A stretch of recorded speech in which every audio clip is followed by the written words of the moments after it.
हम ये चाहते हैं कि संयुक्त राष्ट्र इसमें दखल दे, अपनी सेना भेजे।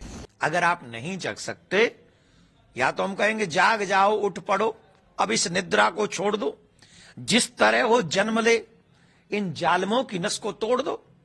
और अगर तुम ऐसा नहीं कर सकते तो एक काम तो करो, संयुक्त राष्ट्र बंद कर दो। या तो न्याय करो या फिर अन्याय की कुर्सी पे बैठना बंद करो। तो एक राष्ट्र बनाओ ना वहां, वो हिंदू राष्ट्र घोषित करो। ये तो शुरुआत है प्यारे, वेट एंड वॉच। आज जो नहीं जग रहे हैं ना, आज जो सेकुलर बने हुए हैं, उन्हें तब समझ में आएगी जब पूरे भारत पे ही दावा ठोक दिया जाएगा कि भारत हमारा है। हमने यूएन को लेटर ये लिखा है सनातन न्यास फाउंडेशन की तरफ से। यूएन की रचना, निर्माण इसलिए हुआ कि पूरे विश्व में कहीं भी अगर मानवता पर आपत्ति आएगी, विपत्ति आएगी, कोई संहार करेगा, तो यूएन उसके लिए खड़ा होगा, संयुक्त राष्ट्र। परंतु दुर्भाग्य से संयुक्त राष्ट्र इस समय मौन है। बांग्लादेश में क्या नहीं हो रहा है? बांग्लादेश में चिन्मय दास प्रभु के वकीलों को, एक को नहीं दो वकीलों को मारा गया, पीटा गया, इतने बुरे तरीके से पीटा गया कि वो आईसी रूम में पड़े हुए हैं, बचे बचे ना बचे। इस तरीके से तो ये कट्टरपंथी उनकी सुनवाई नहीं होने देंगे, और अगर उनकी सुनवाई नहीं होने देंगे तो इसका मतलब आजीवन वो जेल में रहेंगे। उन्हें आप प्रताड़ित करोगे, जो दवाई देने गए, भोजन देने गए, वो अरेस्ट कर लिए गए। तो हम ये चाहते हैं कि संयुक्त राष्ट्र इसमें दखल दे, अपनी सेना भेजे। जो वहां बहन बेटियों पे अत्याचार हो रहा है, घर जलाए जा रहे हैं, बिजनेस जलाए जा रहे हैं, लोग मारे जा रहे हैं। अब बताइए इससे बड़ा दुर्भाग्य क्या होगा? वहां भगवा वस्त्र नहीं पहनोगे आप, वहां तिलक नहीं लगा सकते आप, वहां कंठी नहीं पहन सकते आप, वो हिंदुत्व का कोई चिन्ह आपके जीव शरीर पे नहीं होना चाहिए। इससे बुरा और क्या होगा?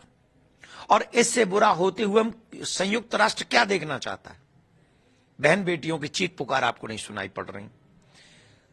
सनातन समाज के सारे चिन्ह मिटाए जा रहे हैं, वो आपको दिखाई नहीं पड़ रहे। मंदिर तोड़े जा रहे हैं, 200 मंदिरों पे हमला हो चुका है, आपको दिखाई नहीं पड़ रहा है। तो आप कब जगेंगे? अगर आप नहीं जग सकते, या तो हम कहेंगे जाग जाओ, उठ पड़ो, अब इस निद्रा को छोड़ दो, जिस तरह हो जन्म ले, इन जालमों की नस को तोड़ दो। और अगर तुम ऐसा नहीं कर सकते तो एक काम तो करो, संयुक्त राष्ट्र बंद कर दो। या तो न्याय करो या फिर अन्याय की कुर्सी पे बैठना बंद करो। तो हमने लेटर लिखा है, आशा है कि संयुक्त राष्ट्र के जो प्रमुख हैं उन्हीं को संबोधित किया है।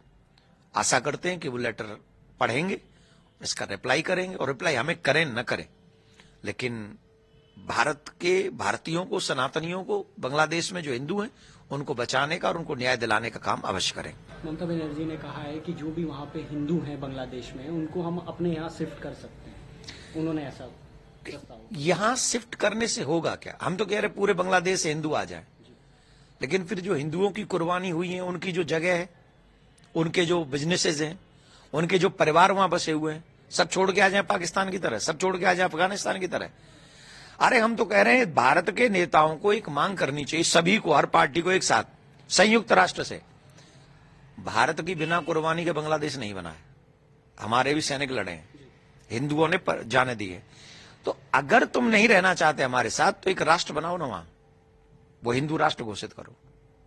चाहे जितना भी जगह पार्ट हमको देना आप दो, और हिंदुओं को अलग करो, मुसलमानों को अलग करो, तुम अपना रहो, तुम अपना रहो। यही ना न्याय होगा।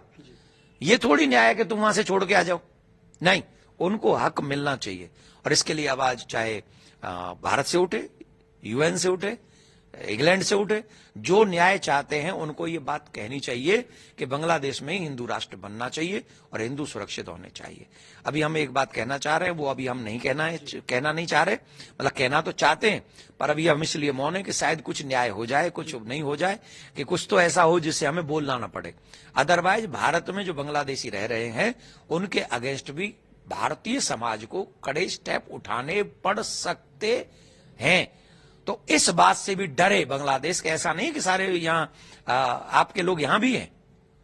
उस दिन से डरना जिस दिन हिंदू जाग गया और ढूंढेगा बांग्लादेशियों को। फिर वो हम चाहते नहीं। तो अभी हम यही कह रहे हैं कि न्याय दो, उन लोगों के साथ न्याय करो। धन्यवाद। सनातन बोर्ड के लिए महाराज जी किस तरीके से आगे काम बढ़ रहा है और इम्प्लीमेंट कैसे होगा सनातन बोर्ड का? देखिए, अभी सनातन बोर्ड पे बहुत अच्छा हो गया कि आज जन जन पे ये बातें हो रही है।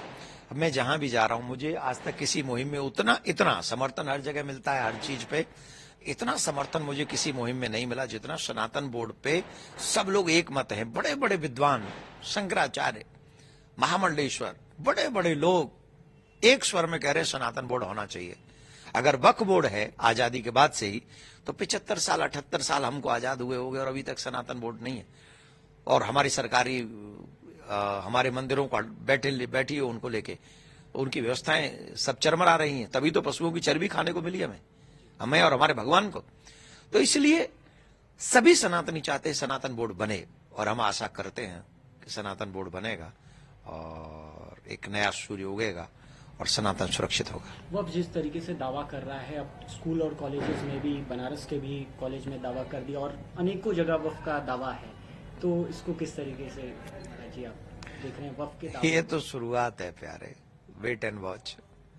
आज जो नहीं जग रहे हैं ना, आज जो सेकुलर बने हुए हैं, उन्हें तब समझ में आएगी जब पूरे भारत पे ही दावा ठोक दिया जाएगा कि भारत हमारा है। मेन तो यही सवाल है कि हम लोग सेकुलर बने हैं और सेकुलर बनने तो इसीलिए अपने देश को बचाओ, पहले देश को बचाओ, देश के साथ खड़े हो, और किसी भी संस्था को इतना बड़ा अधिकार मत दो कि वो तुम्हारे देश पे ही दावा ठोक दे।